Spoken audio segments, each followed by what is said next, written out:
Millennium-teknologian palkinto on tärkeä sen takia, että se tukee innovaatioita, jotka pystyvät ratkaisemaan globaaleja haasteita. Se tukee ja innostaa tutkijoita kehittämään ratkaisuja esimerkiksi ilmastonmuutokseen tai energiatalouteen niin, että ne hyödyntävät meidän koko maapalloa ja ovat kaikkien saatavilla teknologioina, jotka sitä kautta edistävät hyvinvointia ja tasa-arvoa. Palkinto edistää Suomen mainetta korkeatasoisen tutkimuksen, tieteen ja vastuullisen teknologian keskuksena.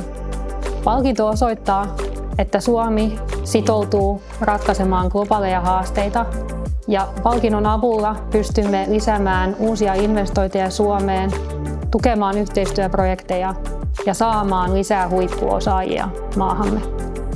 Lahjoittamalla olet osana tukemassa kestävää kehitystä ja ylläpitämässä maapallomme hyvinvointia seuraaville sukupolville.